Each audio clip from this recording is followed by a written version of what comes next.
ये all India radio की Urdu service है। Medium waves 1071 kilo hertz, mobile app news on AIR के अलावा डीडी फ्री डिश और AIR world service Urdu YouTube पर हम आपसे मुखातिब हैं। सेहत और ज़िंदगी, इस सिलसिले के तहत पेश खिदमत है hello doctor live phone in programme.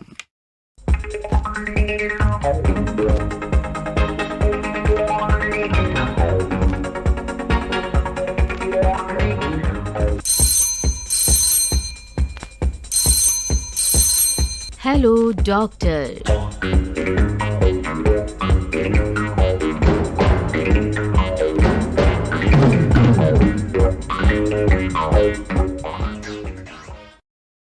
सेहत और ज़िंदगी सिलसिले के तहत hello doctor live phone in programme लेकर आपका मेज़बान नईम हाजिर खिदमत है। आप सभी को मेरा पुरखुलूस आदाब। दोस्तों, आज के प्रोग्राम में मौजू आपको बता देते हैं।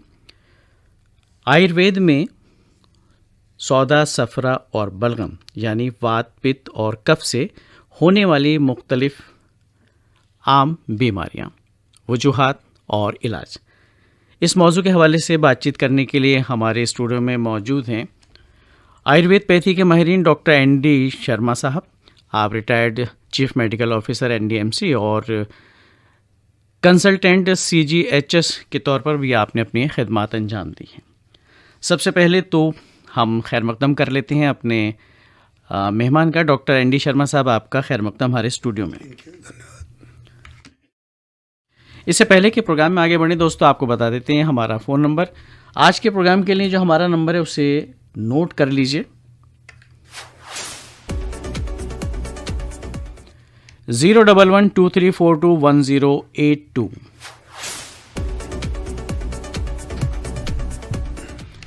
फ़ोन नंबर एक बार फिर बता देते हैं, 0112342182।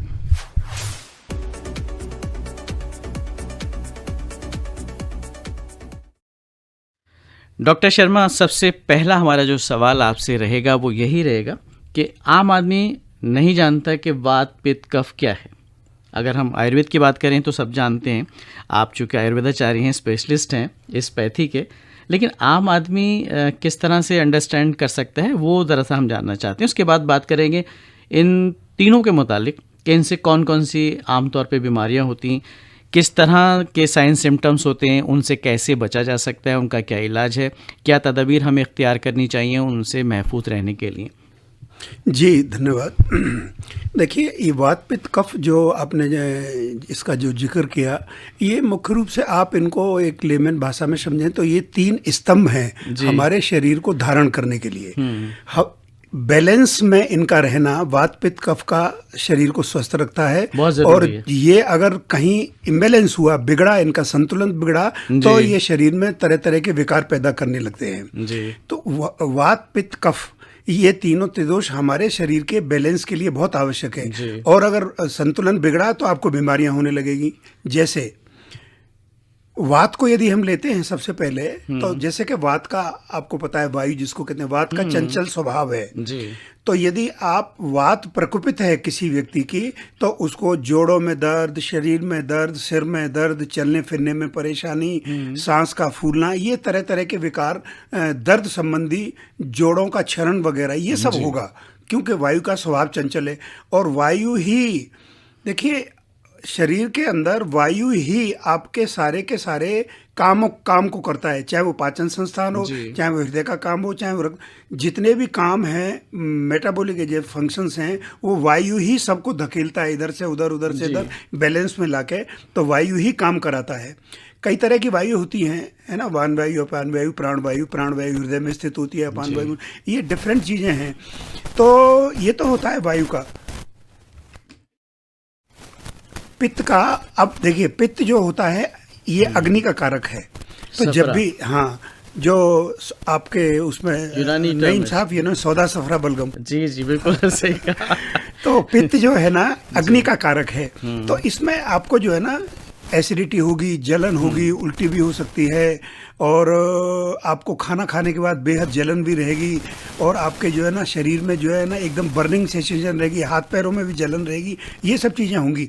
और यही जो पित्त का जो स्थान है वो जैसे कि हमारा जो है ना पेंक्रियाज होता है, तो रंजक पित्त का, तो ये बहुत ज़रूरी है कि ये बैलेंस में रहे, नहीं तो हमारा भोजन को पचने संबंधी विकार भी बहुत ज़्यादा आएंगे, और डायबिटीज़ के विकार भी इसी वजह से आते हैं, क्योंकि पेंक्रियाज के अंदर ही हमारे बीटा सेल्स होते हैं। बीटा सेल्स ही इंसुलिन पैदा करते हैं जो हमारे शरीर के ग्लूकोज लेवल को रेगुलेट रखता है। तो इसलिए पित्त का संतुलन बड़ा जरूरी है, हमारा अग्नि का कारक है जी।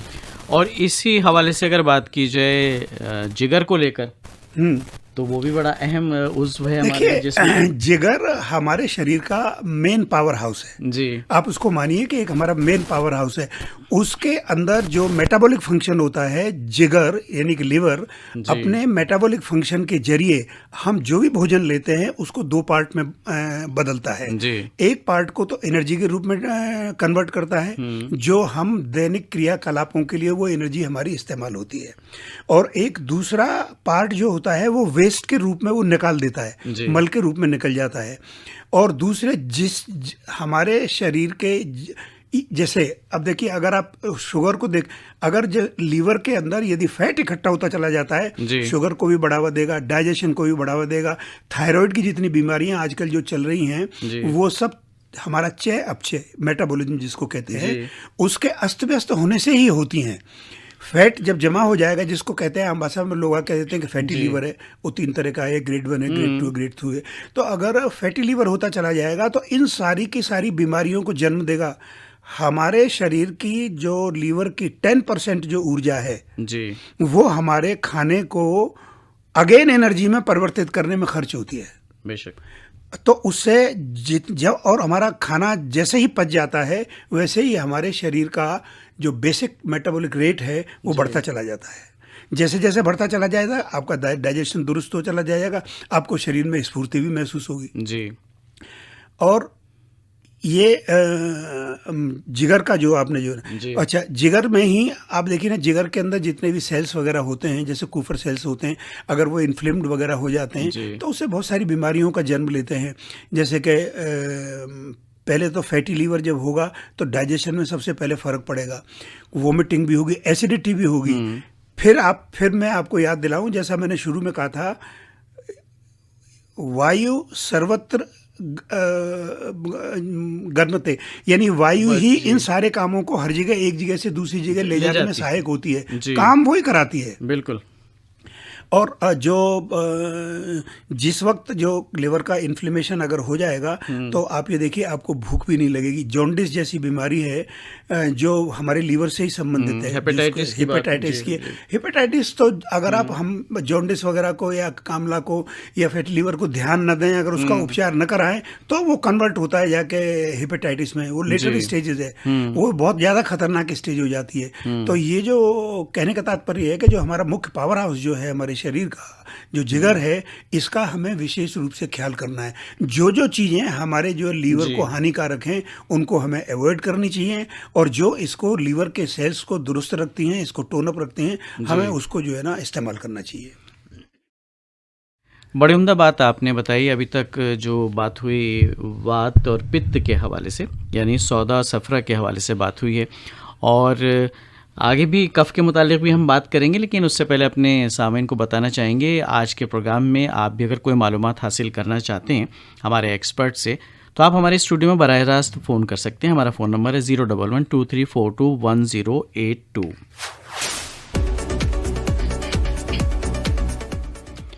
फ़ोन नंबर दोस्तों एक बार फिर सुन लीजिए, 0112342182। और आज का मौजू है आयुर्वेद में वात, पित्त और कफ से मुतालिक आम बीमारियां, वजूहात और इलाज। हमारे एक्सपर्ट हैं डॉक्टर ND शर्मा साहब। तो तो ये तो बात हुई डॉक्टर साहब वात और पित्त के हवाले से कि कुछ बीमारियों का आपने जिक्र किया। अब इसमें अगर वात की हम बात करें, जहाँ चूँकि हवा की आपने बात की, रिया की बात की, तो अक्सर और बेशतर लोगों को आजकल गैस की शिकायत बहुत रहती है। गैस्ट्राइटिस हो जाता है, पेट फूल जाता है, डाइजेशन नहीं होता, उनका जो निज़ाम हाज़म है वो दुरुस्त नहीं रहता। तो उसके लिए क्या इस्तेमाल करना चाहिए दवा के तौर पर, और कुछ ऐसी ग़िज़ाएँ जिनके इस्तेमाल से इस दुश्वारी से आप निजात पा सकते हैं?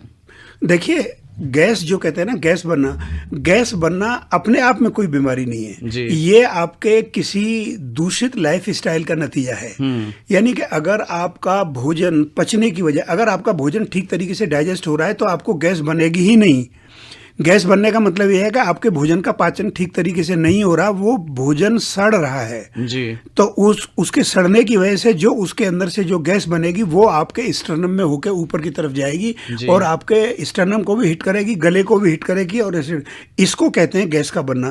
तो मुख्य रूप से यह है कि अगर आपका भोजन नहीं पचा है या आपने इस तरीके का गुरु भोजन किया है कि जिसके पचने में आपके लीवर के सेल्स, आपका पावर हाउस काम नहीं कर रहा, तो आपको जो है ना गैसियस ट्रबल होने लगेगा।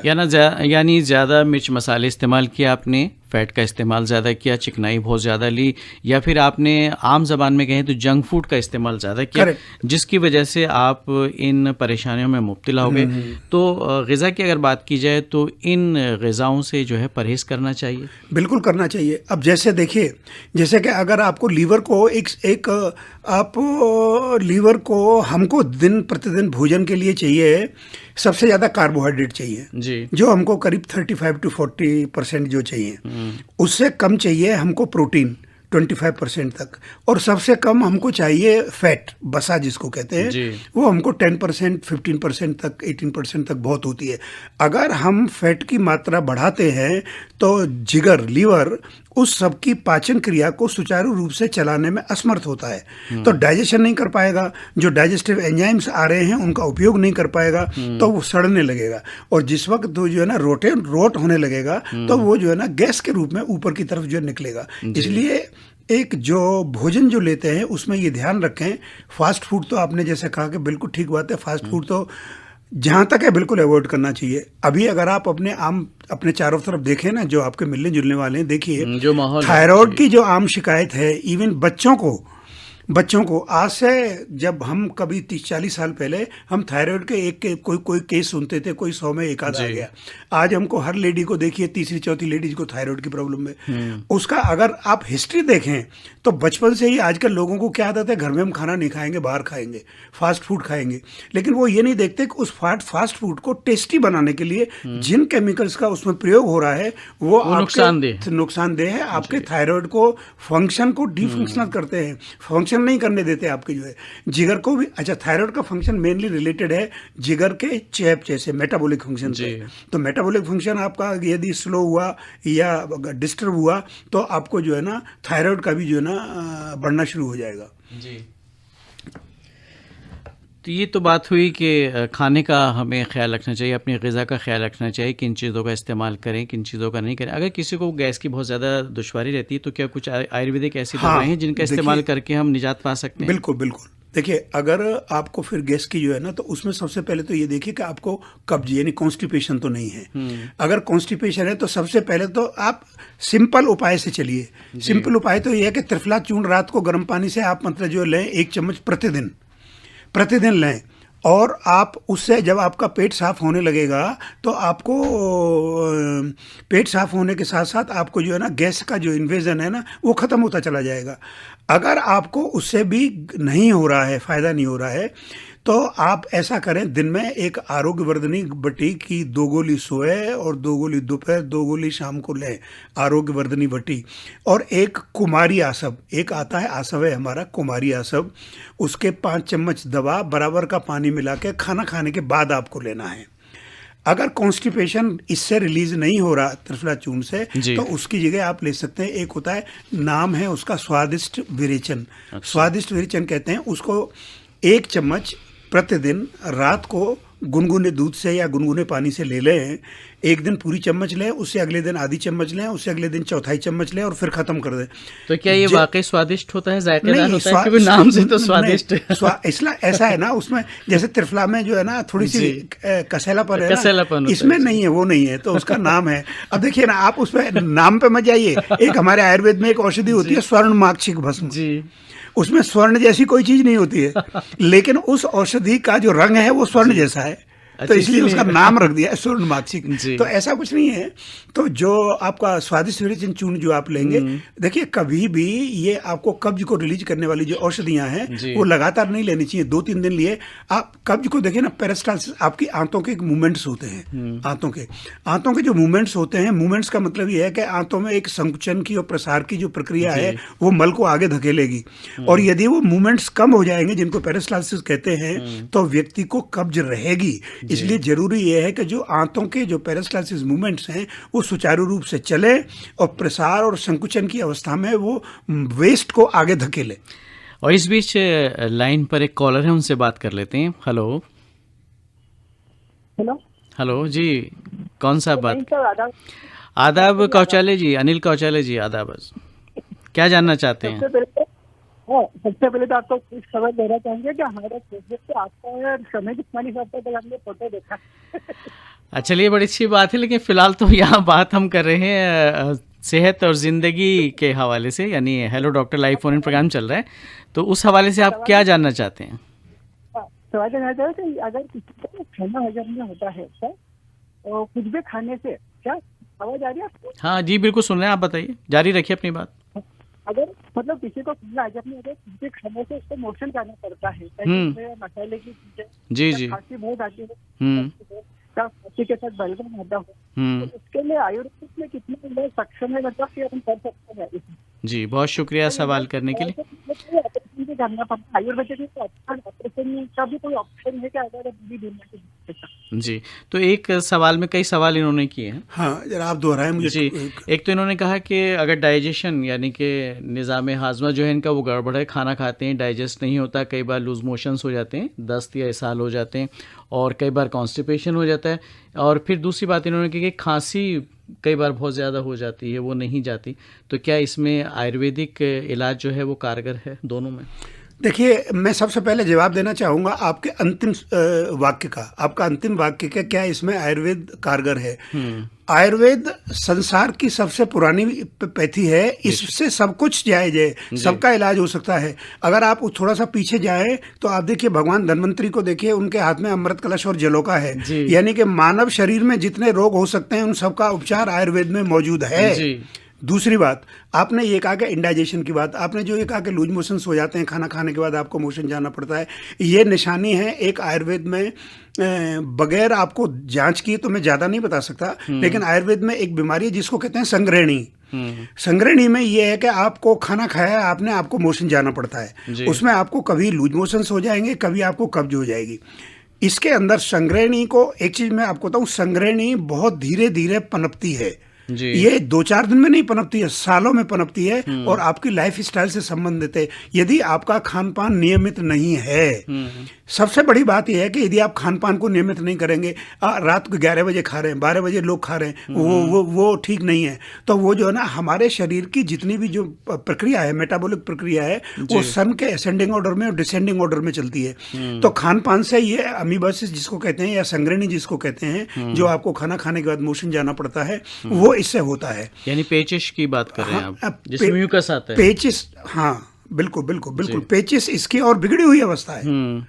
ये आपने पेचिस जो नाम लिया वो इसके और आगे की अवस्था है। इसमें आप यदि नोट करें तो मैं आपको बताऊं, आपको एक काम करना है कि एक कुटज घन वटी, एक दवा है कुटज घन वटी जी, 2 गोली सुबह शाम, और एक है लीला विलास रस। अच्छा, ये भी 2 गोली सुबह 2 गोली शाम को।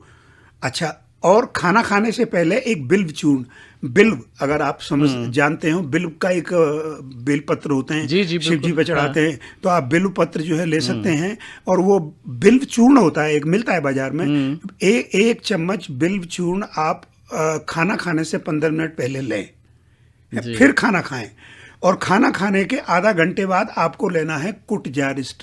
एक नाम याद करिए, कुटज की एक प्रिपरेशन है कुटजारिस्ट। वो आपको 5 चम्मच दवा बराबर का पानी मिला के खाना खाने के बाद लेना है। तो आपकी ये जो समस्या है खाना खाने के बाद मोशन जाने की या कब्ज होने की, ये दूर हो जाएगी।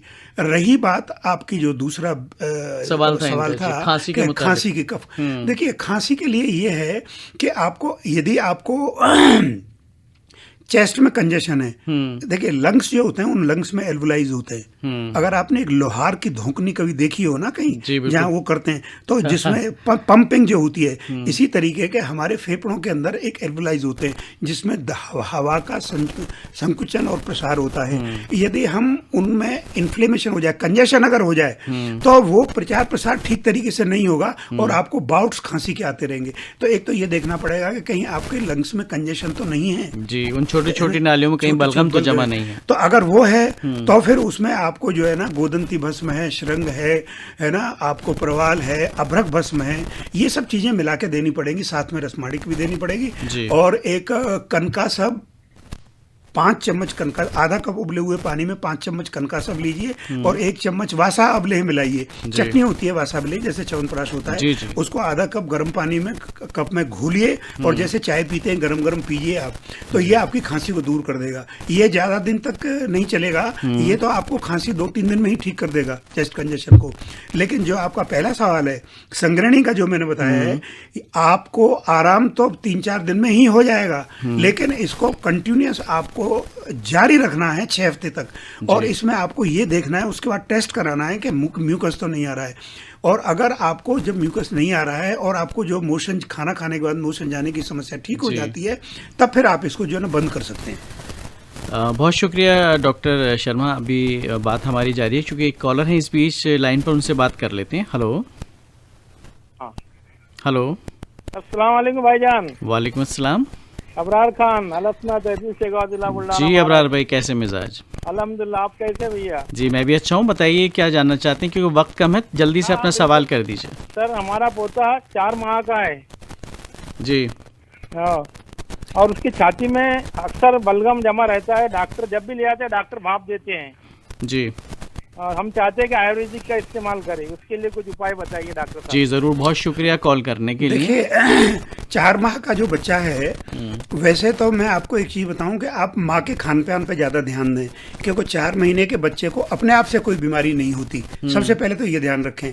लेकिन फिर भी आयुर्वेद के अंदर एक औषधि आती है, कंटकारी अवलेह, लिख लें कहीं, उसका नाम है कंटकारी अवलेह।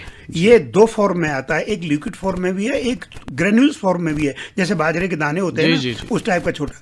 तो उसमें आप ऐसा करें कि 1/4 चम्मच से भी आधी ग्रेन्यूल्स लीजिए, 1 चम्मच में लेके और उसको शहद में मिला के उंगली से, और उसको बच्चे को 2 बार चटाएं, तो उसको जो ना बच्चे की जो ना वो ठीक हो जाएगी। लेकिन माँ के परहेज का अवश्य ध्यान रखें, क्योंकि अगर उसको खांसी हुई है 4 महीने के बच्चे को, तो माँ ने कहीं खाने पीने में कहीं ध्यान नहीं दिया है, जिसकी वजह से हो रहा है। बाकी औषधि के रूप में जो आपको मैंने बताया कंटकारी अवलेह जो है ना, वो आप दे सकते हैं। और ये जो दवा आपने बताई डॉक्टर साहब, इस तरह से कहने का मकसद है कि चम्मच का 8वां हिस्सा जो 8वां हिस्सा वो बच्चे को बच्चा है ना, 4 बहुत छोटा बच्चा है, न्यू बॉर्न बेबी है, तो इस बात का भी ख्याल रखें खुराक का। चूँकि बात चली है खांसी की, तो मौसम जब तब्दील होता है, जैसे कि आजकल का मौसम है, अब तब्दीली आ रही है मौसम में, और गर्मी से एकदम बारिश के बाद वो सर्दी का मौसम शुरू हो जाएगा, तो ऐसे में क्या एहतियात करनी चाहिए और किन चीज़ों का इस्तेमाल करना चाहिए ताकि आप वो जो एलर्जिक राइनाइटिस हो जाता है या खांसी जुकाम हो जाता है, नज़ला हो जाता है, छींकें बहुत आती हैं, उनसे कैसे बचा जा सकता है? देखिए इसके लिए मैं आपको बताऊं, ये पीछे जो कोरोना का जो सिंड्रोम रहा है, उसमें भी एक औषधि है। वैसे हमारे मंत्रालय ने बहुत सारी चीजें डेवलप करके आयुष जो किट निकाली हैं, उसमें उनकी जो दवाएं हैं, वासावले एक औषधि है जो आपके सर्दी जुकाम और जो गले की जो प्रॉब्लम है ना, उसको दूर करती है, वासा अवले है। ये एक तरह के चटनी जैसे च्यवनप्राश होता है उस टाइप की होती है। ये आपको आधा कप उबले हुए पानी में 2 चम्मच मिला के घोल कर जो लेना है इसको, वासावलेव को। तो ये आपके खांसी जुकाम गले को रखेगा। और जो राइटिस जुकाम वगैरह जिसको आप कह रहे हैं, तो उसमें आप जो है ना उसकी लक्ष्मी विलास रस की 2 गोली सुबह 2 गोली शाम को यदि आप लेंगे तो आपके जुकाम से आपको राहत मिलेगी। और एक घरेलू उपचार मैं आपको बताऊं, हमेशा ध्यान रखिए कि जैसे कि बदलता हुआ मौसम है ना, बदलते हुए मौसम में इस तरह की बीमारियां जोर करती है। तो आपको नहाने से पहले अपने नाभि में भी आप तेल लगाएं और अपने नोस्ट्रिल्स में, दोनों नाक के नथनों में भी तेल लगाएं, जिससे उसकी इनर लेयर नाक की लुब्रिकेट हो जाएगी। और नाभि में भी तेल लगाएं तो वो आपको जुकाम से आपको बचाएगी, क्योंकि आप ऐसी जैसी जगह पर रहते हैं, पॉल्यूशन बहुत ज्यादा है, तो आपको उससे बचाएगा आपको। तो ये तेल का जो आपने जिक्र किया, कौन सा तेल? ये सरसों का तेल, सिंपल सरसों का तेल इस्तेमाल किया जा सकता है। और इसके लिए बड़ी अच्छी बातें बताई आपने। और जो अनासिर की बात की जाए, अगर उनकी तरतीब बिगड़ जाती है तो फिर बीमारी लाहक होती है। इसीलिए किसी शायर ने क्या खूब कहा है कि ज़िंदगी क्या है अनासिर में ज़हूर तरतीब, मौत क्या है इन्हीं अज्जा का परेशान होना।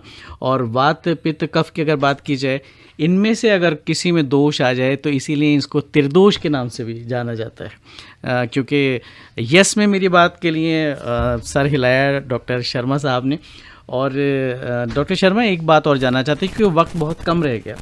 बच्चों की चूँकि बात हो रही थी, इस मौसम में बच्चे बहुत ज़्यादा परेशान हो जाते हैं। तो ये जो दवा आपने बताई थी जिसका 8वां हिस्सा हम देते हैं, तो ये क्या ये सिर्फ न्यूबॉर्न बेबीज़ को दिया सकता है या उससे बड़े बच्चों नहीं, को भी दे ये एक्चुअली बड़े बच्चों के लिए ही है जी। ये आप जैसे मिकदार कम करके उनको दिया जा सकता है। बिल्कुल, ये तो छोटे बच्चे का है, इसलिए मैंने 8वां हिस्सा बताया है। यानी 10 साल से ऊपर वाले को तो ये पूरी 2 चम्मच दे सकते हैं आप जी। 10 साल से ऊपर वाले को 2 चम्मच दे सकते हैं। और अगर 5 साल तक है तो 1 चम्मच दीजिए। डोज उसकी बढ़ाइए घटाइए। और बड़ा आदमी तो उसको 2-2 चम्मच दिन में 2-3 बार ले सकता है। वासावलेव भी ले सकता है। ये अकेला काम करेगा, अकेला। यदि आप देंगे तो आपको ये सर्दी जुकाम खांसी और जो चेस्ट का कंजेशन है उसमें अकेला काम करेगा। जाते जाते ये भी जानना चाहेंगे, जोड़ों में दर्द की बहुत शिकायत रहती है और कहते हैं कि आयुर्वेद या यूनानी जो तरीका इलाज है उससे बड़ा फ़ायदा इन परेशानियों को पहुंचता है।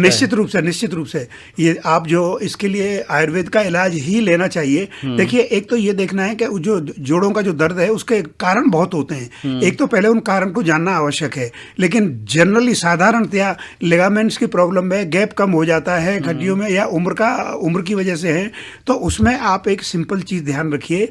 महायोगराज गुग्गुल और सिंहनाथ गुग्गुल, इनकी 2-2 गोली सुबह शाम आप लें। और रात को यदि आपको स्टिनफ्लेस ज्यादा है तो एक आती है विष्णुदुक वटी जी, उसकी 2 गोली ले लें। एक आता है आप लिख लें, मैं धीरे धीरे इसलिए बोल रहा हूँ। एक और औषधि आती है जिसका नाम है महारासनादी क्वाथ जी, उसको 4 चम्मच दवा बराबर गुनगुने पानी के साथ मिलाकर लें। रात को सोते वक्त यदि आपको दर्द है तो घुटनों पे ज्यादा दर्द है तो महानारायण तेल की मालिश करें, महानारायण तेल।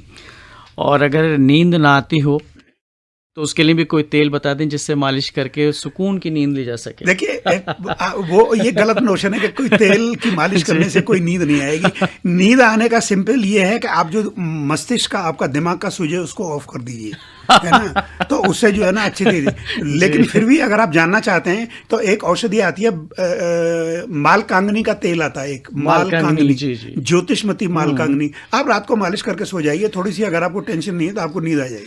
बहुत बहुत शुक्रिया डॉक्टर एनडी शर्मा साहब, बड़ी मुफीद बातें आपने बताई और उन बीमारियों के मुतालिक जो वात पित्त और कफ के ज़रिए होती हैं और जिनका आयुर्वेद में भरपूर इलाज है, मुकम्मल इलाज है। और तो दोस्तों, ये था आज का hello doctor live phone in programme सेहत और ज़िंदगी इस सिलसिले के तहत। और आज हम बात कर रहे थे आयुर्वेद में वात पित्त और कफ से मुतालिक आम बीमारियों के हवाले से। और इस मौजू पर बातचीत करने के लिए हमारे साथ मौजूद थे डॉक्टर एनडी शर्मा, आप साबिक चीफ मेडिकल ऑफिसर एनडीएमसी और साबिक कंसल्टेंट सीजीएचएस दिल्ली। आज के प्रोग्राम से अपने मेज़बान नईम को दीजिए इजाज़त। आइंदा प्रोग्राम में फिर होगी आपसे मुलाकात।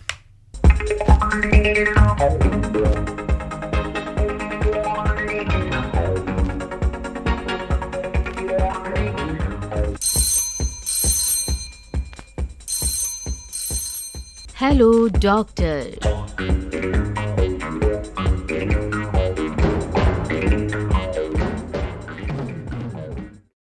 ये ऑल इंडिया रेडियो की उर्दू सर्विस है।